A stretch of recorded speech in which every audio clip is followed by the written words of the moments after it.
Olá pessoal, tudo bem com vocês? Eu já estou com o Dr. Guilherme Frasson, advogado. Vocês já sabem que ele faz parte do programa Nossa Casa. Entrevistamos o Dr.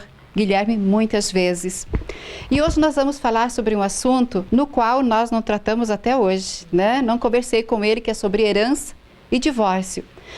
Eu sei que é um momento, às vezes, muito difícil para as pessoas, para as famílias. Às vezes, faleceu alguém e depois, já logo em seguida, tem que tratar desses assuntos.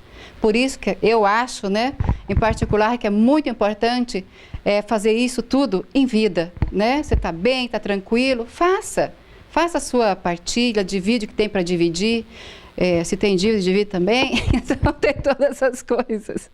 E nós vamos conversar, então, com o Dr. Guilherme a respeito disso. Boa noite, Dr. Guilherme, tudo bem? Boa noite, Tamires. Tudo bem e você? Bem, graças a Deus. Que bom. Vamos falar sobre esse assunto, então? Claro, é um assunto lá. Que ninguém gosta de falar em casa. Na prática. Principalmente na prática. Mas nós vamos falar e vamos dar uns conselhos também, Claro, né? claro. O que é certo, para que as pessoas possam fazer, que as famílias possam fazer. Vamos começar, então, pela partilha. A partilha, inventário, é a mesma coisa? Na verdade, o inventário é um procedimento, né, que leva à partilha dos bens. Então, um é consequência do outro. Quais são as dúvidas que surgem, né, do dia a dia, da prática? Olha, eu vou me divorciar, olha, meu parente morreu. Então, são temas pontuais que muitas vezes as pessoas têm muitas dúvidas. Olha, eu vou gastar muito com o inventário? Eu vou gastar para fazer um divórcio? Depende, né? Depende. Não posso falar, olha, você vai gastar 50 mil, você vai gastar 100 mil. Tem muitas pessoas que falam isso, né? Olha, eu tenho uma casa, tenho um carro e morreu, vou gastar muito dinheiro. Tudo vai depender do valor dos bens, né? Por exemplo, hoje, para fazer um inventário, ele não é muito barato. Você tem que fazer a contratação de um advogado, você tem que fazer o levantamento dos bens, você tem que fazer o levantamento do acervo. O que é o acervo? São os bens e as dívidas principalmente. Essas daí não tem como correr delas, tá? Principalmente tributos municipais, federais e estaduais, a depender do caso. Então vamos a um exemplo prático. Minha mãe morreu, meu pai morreu, ou minha companheira morreu, meu companheiro morreu. Como que eu devo proceder? A primeira coisa que a pessoa tem que ter em mente, o cidadão tem que ter em mente, é se tem um filho menor de idade? É a primeira pergunta. Tenho um filho menor de idade. Sendo assim, o que acontece? As consequências jurídicas e o método que eu vou usar é diferente. Por quê? Se eu não tenho filhos menores, eu posso me dirigir até o cartório, eu levo meus bens, o que eu tenho, o que eu construí durante a minha vida, informo o pagamento das dívidas, dos tributos, e lá mesmo no cartório, junto ao tabelião, eu consigo fazer essa divisão, certo? Eu consigo fazer essa transferência, essa partilha dos bens, no caso da morte.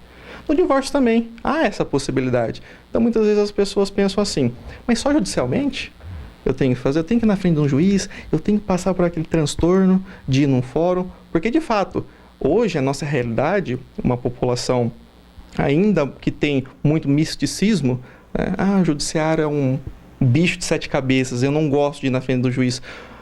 Então, começou a mudar com os anos para cá. Então, muitas vezes, eu posso chegar no cartório, né, uma coisa mais informal, não em relação ao procedimento, mas em relação às partes envolvidas, né? Então, se eu não tenho um filho menor, é um exemplo, eu posso me dirigir até o cartório, levar os meus herdeiros, fazer a divisão por ali, desde que, obviamente, não haja impedimentos, como é o caso dos filhos menores.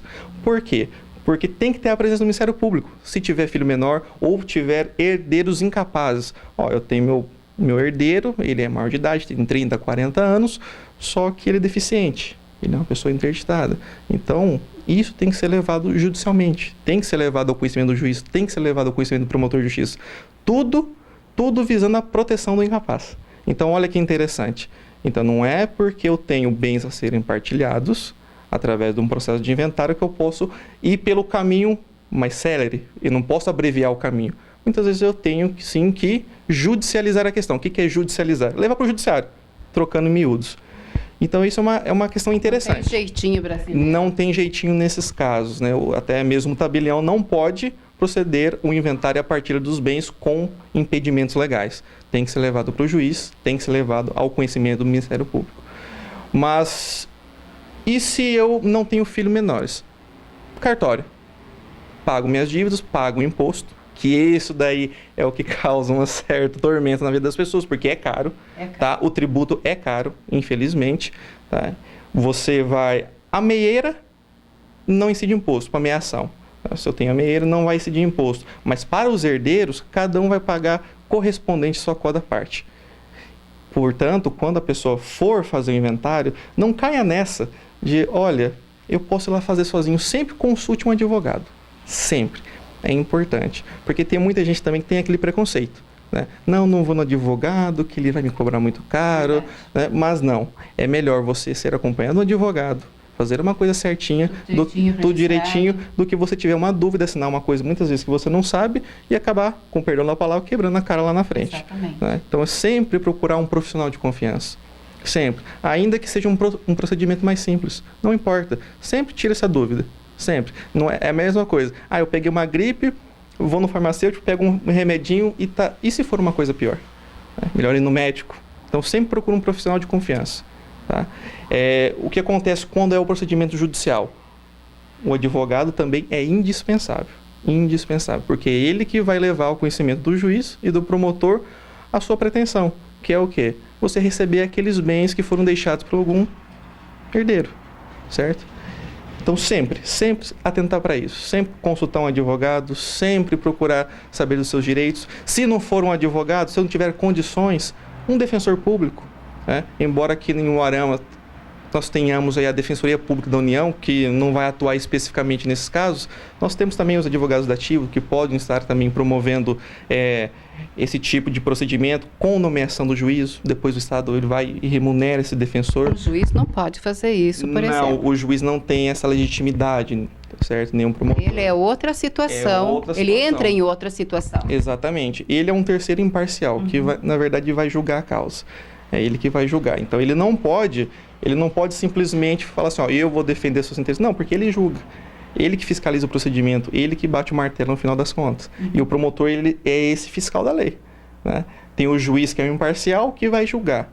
E tem o MP, que é o Ministério Público, que ele vai fazer essa fiscalização. Se tem menor, se tem menores incapazes, se tem aquelas pessoas que são interditadas, se tem algum impedimento, ele fiscaliza, o promotor fiscaliza. Então, por isso, da importância do procedimento. E o advogado, claro, vai estar ali para auxiliar a parte. Então, é muito importante que esses detalhes sejam esmiuçados através de um advogado. Sempre, né? Sempre. Ainda que for naquele procedimento abreviado, no cartório, mais simples, procurar um advogado. Não... Ainda que você vá gastar com ele, mas é sempre importante. Sempre. Tá? Agora, por exemplo, se eu quiser fazer no meu computador, eu não posso simplesmente fazer e deixar. Isso tem que ser registrado, tem que ter testemunhas? É que, na verdade, funciona da seguinte maneira. No cartório, quando você transmite, você vai partilhar alguma coisa através do inventário, nós temos o acervo. Bens, dívidas, certo? Você vai unir num todo e vai falar assim, eu tenho isso aqui de dívida, eu tenho que pagar. Isso pode acontecer de você só colocar o que tem de bom, aliás, dívida nem coloca. Isso aí não pode, porque senão o tabelião, ele nem vai homologar. Tem que estar comprovado, tem que estar comprovado junto ao tabelião e também junto ao juiz, se for judicializado, o pagamento das dívidas. Porque o que acontece? Quando você transmite a herança, as dívidas, elas perseguem a herança. Então, se eu tenho 100 mil para receber de bens do falecimento do meu pai, do falecimento da minha mãe, quem quer que seja, se eu tenho 100 para receber, mas tenho 50 de dívida, então quer dizer que eu tenho 50 mil para receber, porque esses 50 mil vão ser abatidos. Então, não adianta eu querer tentar burlar a lei, colocar que eu tenho 1 milhão em patrimônio e esquecer os 800 mil de dívida. Isso não vai acontecer. A expedição do termo formal de partilha nem sai. Então, quando você for levar registro, primeiro que nem sai aqui, entendeu? Primeiro que o tabelião nem expede. O negócio fica enrolado mesmo. Fica enrolado, exatamente. Então, assim, é se atentar aos detalhes. Por isso que, assim, é caro. O procedimento é um pouco caro. Tem o tributo, muitas vezes tem que pagar ali o advogado, tem as dívidas, certo? Então, tem que tomar cuidado. Sempre cuidado com isso. E tem também algo assim que a gente observa, que eu já vi mesmo, a pessoa faz em vida, que ela faz a partilha de bens, tem 6 filhos, divide tudo direitinho. Mas depois a pessoa vem a falecer, o que acontece? Daí o juiz, né, ou tem uma pessoa que vai falar, vai reunir a família após a partida da pessoa, reúne a família e fala assim, olha, a Maria ficou com isso, o José ficou com isso, aquilo. Por que tem certas situações dessas que vai passando anos, passa 10 anos, 20 anos, 30 anos, e um não concorda com toda a situação, e a coisa vai rolando, ele chega a morrer e não resolve o negócio da herança? Sim, isso é mais comum do que se pensa. Na verdade, assim, principalmente de famílias abastadas, famílias que têm muito dinheiro, muitas vezes não há concordância entre os herdeiros da cota parte de cada um. Muitos alegam, eu contribuí mais com isso durante a vida. Não, aquilo ali eu comprei e deixei no nome do meu pai. Eu fiz mais que você. Eu fiz mais que você, então tem essa situação. Por isso que muitas vezes um processo, dependendo da situação, leva anos, se arrasta por anos, anos e anos. Justamente por causa da discordância de alguns herdeiros. Porque se você for levar em conta eventual conciliação, se todos estiverem de acordo, é muito simples. Se tiver menor, é aquilo que eu já falei. Vai através de um advogado e judicializa a questão, leva para o judiciário. Se todos estiverem de acordo, basta colocar isso na petição, que todos estão de acordo. É tudo resolvido. Tudo resolvido. Vai para o Ministério Público para ele analisar se todas as circunstâncias ali e os requisitos legais estão preenchidos. Se estiver, ele dá o parecer dele pela legalidade e pela procedência, chega na mão do juiz, o juiz homologa. Então, é um procedimento rápido. Se tiver acordo, se não tiver acordo, o que vai acontecer?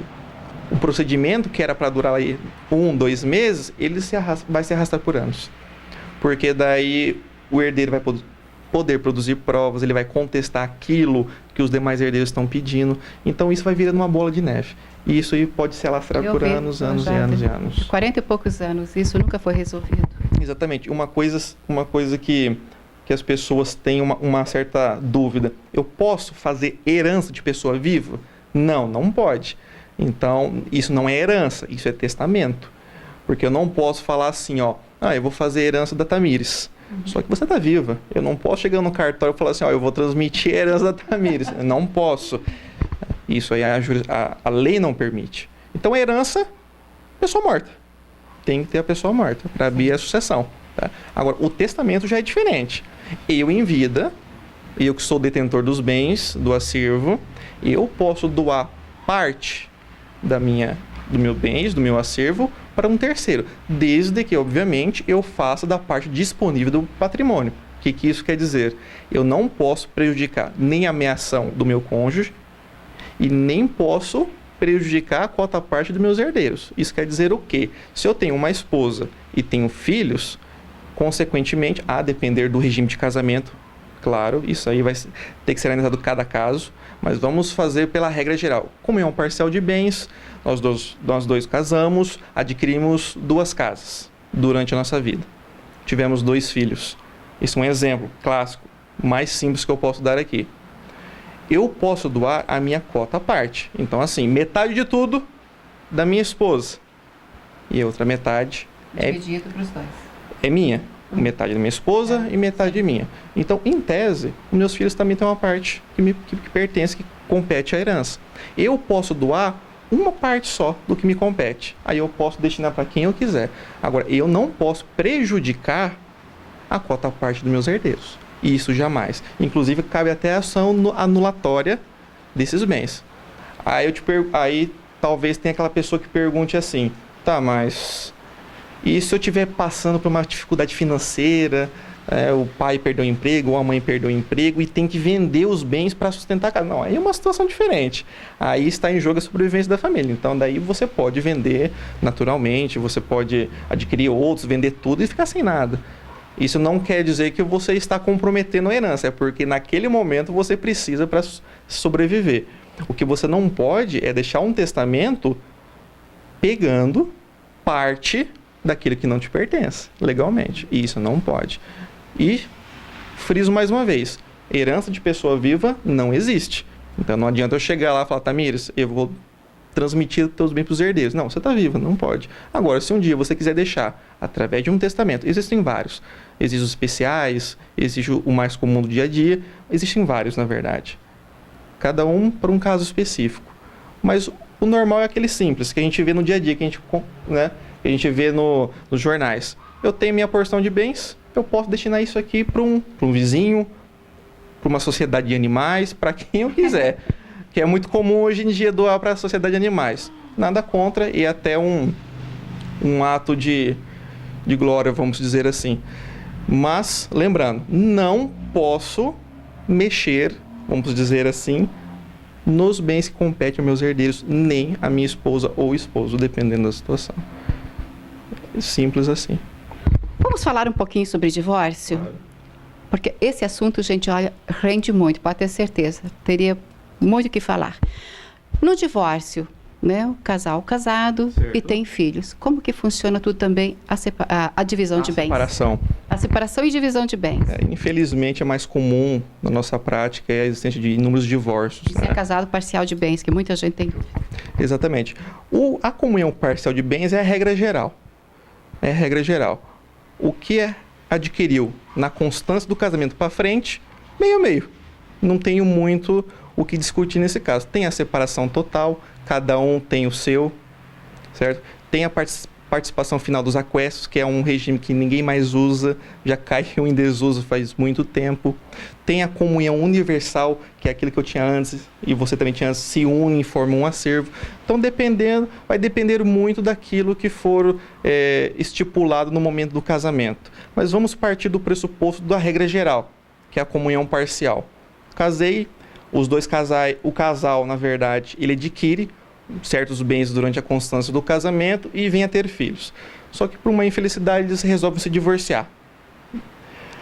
Antigamente, isso eu vou fazer um paralelo aqui, antigamente exigia que você justificasse por que você estava querendo um divórcio. Na verdade não tinha essa palavra, era separação de fato, depois para converter para divórcio. Então você tinha que provar a culpa do outro. Ó, eu estou me divorciando porque teve uma traição. Eu estou me divorciando porque existia um impedimento. Eu estou me divorciando porque a outra pessoa já era casada, eu não sabia. A traição, que muita gente pensa ainda hoje que é uma causa que faz com que a outra pessoa fique com mais bens que a outra, isso não é mentira. Que a traição, infelizmente, ela tem sido objeto e tem sido causadora de vários divórcios, né, na atualidade. Isso quer dizer que eu vou ficar com mais que você só porque eu sou a parte traída? Não. Hoje não se fala mais no motivo que as pessoas estão separando. Não, eu simplesmente não quero mais ficar com você, vou me divorciar. Não preciso explicar o porquê. Regime parcial, meio a meio. Meio a meio, cada um para o seu canto. O que é dela é dela, o que é meu, cada um para o seu canto. Claro, é só divisão de bens? Não. Não é só divisão de bens. Existem outras consequências. O filho é menor? Pensão. O filho é menor? Guarda. Que tipo de guarda? Guarda unilateral? Isso cabe só ao pai ou cabe à mãe também? Os dois. O que se vê atualmente? A guarda ficando com a mãe, é o que se vê. É o que mais acontece. A guarda ficando com a mãe, com direito do pai à guarda compartilhada. O que é essa guarda compartilhada? É a possibilidade dele ver em finais de semana alternados e uma certa continuidade no mês. Ó, eu posso fixar aqui. Um final de semana eu vejo, no outro não. No outro final de semana eu vejo, no outro não. Um Natal comigo, um Natal com você. Justamente para avisar a participação e o convívio familiar. Eles têm que entrar num acordo. Tem que entrar num acordo. E se não entrar num acordo, quem decide é o juiz. É o juiz. Pode ser feito divórcio no cartório? Pode. Pode ser feito. Só que vale as mesmas regras para o inventário. Tem filho menor? Tem que ir para o judiciário. Não tem filho menor, só tem bens, ou tem filho maior, posso fazer no cartório, sem problema nenhum. Aquela certidão vai estar ali descrito a divisão dos bens, se vai ter pensão ou não, um para o outro, não falo por causa do filho, mas um para o outro. As dívidas também têm que ser quitadas e vai ser feita essa divisão. Também pode. Agora, se tiver aí filho menor, alguns impedimentos, aí tem que judicializar, porque daí vai ter a participação do Ministério Público, vai ter a participação do magistrado, para chegar num consenso. O que é importante no divórcio? Algumas alterações recentes que vêm ajudar, na verdade, a prática do dia a dia, a prática do advogado, a prática até para o cliente. É a possibilidade da conciliação, né? Embora essa conciliação já vinha sendo aplicada pelo Judiciário há muito tempo, pelo novo Código de Processo Civil, veio um reforço. Veio reforçando essa importância dessa primeira audiência. Por quê? Porque nessa primeira audiência não tem o juiz e o promotor ali, nessa audiência. Existe um conciliador. Porque, de fato, as pessoas, a hora que adentram no judiciário, existe aquele medo. Estou na frente de um juiz, será que o juiz vai brigar comigo? Será que o promotor vai brigar comigo? Então, existe esse medo. Então, o legislador, sensibilizado a essa realidade do brasileiro, o que ele fez? Opa, vamos reforçar a conciliação, vamos retirar a figura do juiz por enquanto, dessa primeira audiência, vamos retirar a figura do promotor dessa audiência, para que as partes pudessem ficar à vontade. Então, tem a presença do conciliador, que é de suma importância, porque ele vai fazer o quê? Ele vai pegar as partes, vai trazer elas frente a frente e vamos discutir possibilidades para acabar o processo ali. Olha que interessante. Então, muitas vezes, o processo, que poderia demorar anos, ele acaba na primeira audiência. E o Código de Processo Civil, ele vem sepultar essa importância. Ele vem reafirmar essa importância dessa audiência. Não fica se arrastando também, né? Se arrastando. Não é interessante. Por quê? Eu sempre digo o seguinte: o direito de família é um ramo do direito muito sensível. Porque você mexe com o quê? Você mexe com o sentimento de uma família. Seja no caso do inventário, quando a pessoa morreu, que as pessoas estão de luto, falou assim, vou receber a herança, mas meu pai morreu, meu ente querido morreu. E assim o divórcio. Uma família está se acabando ali, está se dissolvendo, cada um vai para o seu canto, como que fica a situação da criança? Será que esse divórcio vai causar impactos negativos nessa criança? Com certeza, não preciso nem dizer isso, né? Será que vai precisar essa criança de um acompanhamento? Será que está tendo alienação parental? Que é quando um dos pais acaba criando uma ideia ou reforçando uma ideia na criança que o outro é um monstro, que não deve ficar com ele. Começa a falar mal, justamente. Certo. Isso é muito ruim. Prejudica a criança. Não só a criança, né? A convivência de toda a família, tanto da parte da esposa quanto da parte do esposo. Né? Então, essa audiência de conciliação é justamente para isso. Para trazer as partes ali e falar assim, aqui é mais tranquilo do que vocês pensam. Vamos trocar por miúdos. Aqui é mais tranquilo do que vocês pensam. Tem a filha, tem o filho. Com quem que ele vai ficar? Tá de um acordo. Eu posso ficar com o pai? Com a guarda para o pai? Pode, perfeitamente. Pode ficar a guarda para a mãe? Também. Posso fazer a guarda compartilhada? Perfeitamente. Direito de visita, como que vai ficar? Não sei. Ali naquele primeiro momento, as partes de comum acordo, elas podem definir. Fica livre. Você pode ver todo dia. É possível? Perfeitamente. Você só pode pegar a criança final de semana, sábado, domingo, e você tem que me devolver no domingo à noite. Pode ser feito? Perfeitamente. Posso passar um Natal com a mãe, um Natal com o pai? Sem problema. Se isso for acordado. Porque se não tiver acordo e for para uma sentença, se o juiz tiver que julgar esse caso, ele também vai julgar conforme os interesses da criança. Conforme os interesses da criança. Se não tiver esse primeiro acordo e for necessário que faça a instrução do processo, o que é isso? Que toque o processo para frente, colocando um português claro. Eu vou ter que tocar o processo, eu vou ter que produzir prova. Eu não concordo com essa separação de bens. Eu acho que aquela casa tem que ficar comigo. Eu acho que aquele carro ali, uma parte maior é minha. Eu acho que aquela fazenda é minha, se isso para as pessoas mais abastadas. Eu acho que a criança tem que ficar comigo, que sou o pai, porque eu tenho melhores condições de cuidar. A mãe, eu acho que é comigo. Então, são circunstâncias que o juiz, se não tiver acordo no primeiro momento, o juiz, durante o caminhar do processo, através das provas que serão produzidas pelas partes, o juiz, no final, ele vai julgar. Fala assim, eu acho que tem que ficar com a mãe por conta disso. Não, eu penso que tem que ficar com o pai por conta disso. Então é uma questão de prova. Se tiver alienação parental, que acontece infelizmente ainda muito nos casos de divórcio, é realizado também um estudo social e psicológico na criança. Então o psiquiatra ou o psicólogo do fórum, ele vai até a residência e vai fazer um levantamento. Vai conversar com a mãe, com o vizinho, com a criança. Se ela já tiver uma certa idade, ele vai analisar e aquilo vai ser uma prova para o juiz. Olha que interessante. Então, o juiz, ele não vai estar lá para fazer essa prova, mas ele manda o braço dele, que é esse psicólogo. Fala assim, tá tendo alienação parental? Essa mãe ou esse pai tá sabendo cuidar dessa criança? É o melhor local para ela viver hoje? Pode acontecer também, não é nem com um nem com o outro, vou mandar para um terceiro, vou nomear um tutor para ela. E assim vai. E assim vai. São N circunstâncias. Muitas. N, muitas. O que eu sempre digo é o seguinte, o papel do advogado não é só ingressar com justiça e defender o interesse do cliente a todo custo. Não. Uma conciliação, você perde, é aquilo assim, você perde, mas ganha. Você perde um pouquinho, mas ganha. E o advogado ele tem que estar atento para isso, né? Visar não só litigar a todo custo. Não, eu vou levar o processo até onde for necessário. Não, porque o novo CPC ele vem justamente para isso, o novo Código de Processo Civil, para sepultar, para reafirmar essa condição e essa importância da audiência. É melhor um processo que acabe ali do que levar anos e anos. Isso só abarrota o Poder Judiciário, gera um custo não só financeiro, como um prejuízo psicológico para as partes, que poderia ter sido evitado com uma audiência lá atrás. Conciliação você vai perder?